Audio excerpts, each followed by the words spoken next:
kalian semua, nama budaya. Perkenalkan, nama saya Vira dengan NPM 2041348 dari kelas 1 BUMI. Pada kesempatan kali ini saya akan menjelaskan mengenai toleransi dan kerukunan dalam agama Buddha. Setelah 45 tahun berkhotbah, Sang Buddha telah mengajarkan mengenai toleransi walaupun secara tidak spesifik.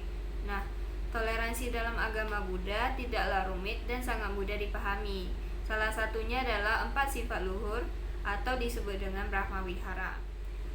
Keempat sifat luhur itu atau Brahma Wihara terdiri dari metta atau cinta kasih. Sifat ini mengajarkan kita untuk menumbuhkan sikap penuh kasih tanpa pamrih. Mau itu untuk orang yang kita sukai, orang yang kita tidak sukai, ataupun untuk diri kita sendiri. Kemudian yang kedua adalah karuna atau sifat welas asih. Sifat ini dapat muncul karena adanya perasaan iba. Sifat ini merupakan sifat belas kasihan bagi orang-orang yang sedang tidak bahagia dan berharap agar penderitaan orang lain bisa berhenti. Kemudian ada sifat yang ketiga, yaitu mudita atau simpati. Mudita atau simpati memiliki makna turut berbahagia. Sifat ini menggunakan kebahagiaan dan kesuksesan orang lain sebagai sebuah inspirasi dengan mendorong kita untuk bersukacita atas kebaikan orang lain. Kemudian sifat yang terakhir adalah UPK. Sifat UPK ini juga dapat membantu menjernihkan pikiran sehingga kita bisa melihat kenyataan dari setiap situasi dibanding dengan terperangkap secara emosional dan merasakan penderitaan yang tak terhindarkan. Keempat sifat luhur inilah yang akan membawa kita pada terciptanya kedamaian.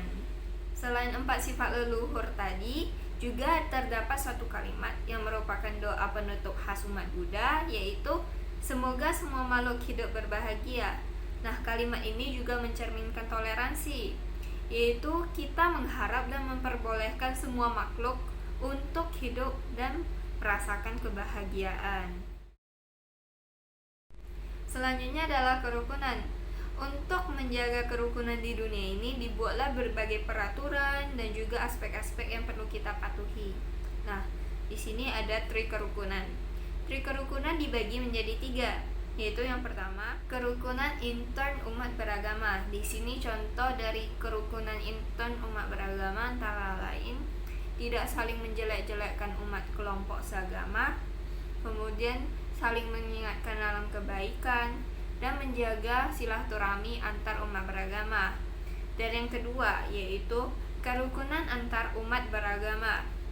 Contohnya yaitu bertetangga dengan baik, mengikuti kegiatan keagamaan, menjaga toleransi antar sesama, dan saling tolong-menolong dalam berbuat kebaikan.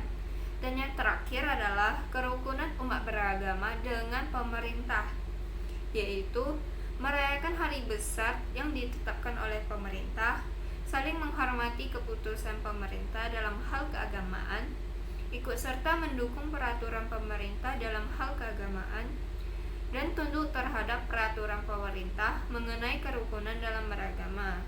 Selain tri kerukunan, di Indonesia juga terdapat Forum Kerukunan Umat Beragama. Forum ini diatur atas dasar hukum Peraturan Bersama Menteri Dalam Negeri dan Menteri Agama nomor 8 dan nomor 9 tahun 2006. Peran FKBU ini sebagai penyiaran agama, kerukunan, dan pendirian rumah beribadah. Kerukunan juga diajarkan dalam agama Buddha melalui Saraniya Dhamma Sutta atau sutta tentang hal-hal yang membuat dikenang. Sutta ini menuliskan terdapat 6 hal yang membuat saling dikenang, saling dicintai, saling dihormati, menunjang untuk saling ditolong, untuk tiada kecekcokan, kerukunan, dan kesatuan.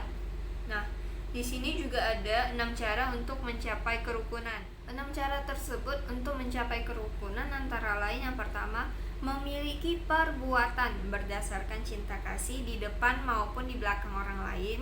Kemudian yang kedua, memiliki ucapan berdasarkan cinta kasih di depan maupun di belakang orang lain. Kemudian yang ketiga adalah memiliki pikiran berdasarkan cinta kasih di depan maupun di belakang orang lain. Yang keempat adalah mau berbagi miliknya dengan orang lain. Dan yang kelima, melaksanakan sewaktu ia sendirian maupun di depan umum. Dan yang terakhir adalah memiliki pandangan yang benar di kala sendirian maupun bersama. Pemahaman tentang toleransi dan kerukunan sangatlah penting, terutama bagi generasi muda seperti kita. Pendidikan karakter dan kerukunan antarumat beragama harus diajarkan sedini mungkin.